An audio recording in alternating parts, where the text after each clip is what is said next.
लखनऊ के पुराने शहर की तंग गलियों में एक छोटा सा घर था, जिसमें गरीबी तो थी मगर मोहब्बत बहुत थी। यहीं रहती थी सबीहा, 3 बच्चों की मेहनती माँ। हर दिन फज्र के वक्त सबीहा की आंखें खुलती। वह नमाज में हाथ उठाकर बस एक ही दुआ करती, या अल्लाह मेरे बच्चों की जिंदगी आसान कर देना। नमाज के बाद वे जल्दी से बच्चों को स्कूल के लिए तैयार करती।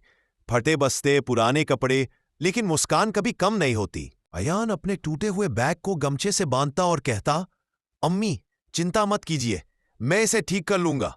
उसकी आंखों में सपने थे, गरीबी के बावजूद। बच्चों के स्कूल जाते ही सबीहा अपनी पुरानी सिलाई मशीन पर बैठ जाती। झुकती कमर, दर्द भरे हाथ, लेकिन एक भी शिकायत नहीं। तीनों बच्चे पुराने रास्ते पर चलते हुए स्कूल जाते, गरीब सही मगर उम्मीदों से भरे हुए। कई रातें ऐसी थीं जब घर में सिर्फ 3 रोटियां होती। सबीहा बच्चों को खिला देती और खुद पानी पीकर सो जाती। एक दिन हमजा ने देख लिया कि अम्मी ने खाना नहीं खाया। उसकी आंखें भर आईं। अम्मी आप भूखी क्यों सोती हैं? छोटी सी जोया अपनी रोटी उठाकर अम्मी की प्लेट में रख देती है। अम्मी आप खा लो। सबीहा की आंखों से आंसू बह पड़ते हैं। एक दिन सबीहा को तेज बुखार था, लेकिन फिर भी वह चूल्हे के पास खड़ी होकर बच्चों के लिए खाना बना रही थी, क्योंकि मां के पेट से ज्यादा जरूरी बच्चों का पेट होता है।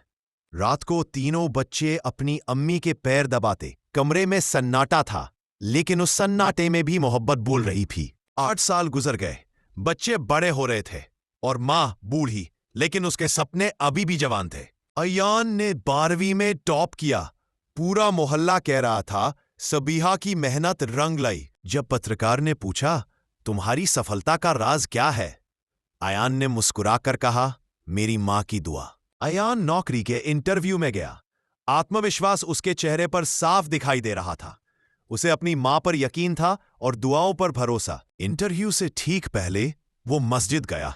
सजदे में सिर रखते हुए बोला, या अल्लाह मेरी अम्मी की मेहनत खाली न जाने देना।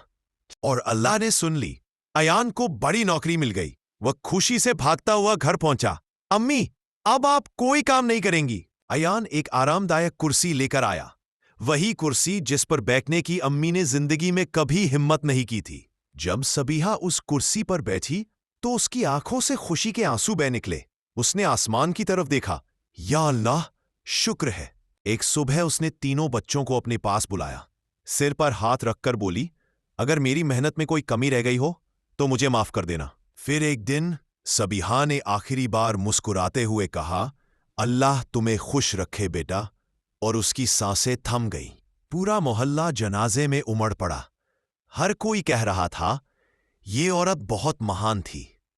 अयान ने मां की सीख को जिंदगी बना लिया। गरीब बच्चों की फीस भरता, बेवा महिलाओं की मदद करता।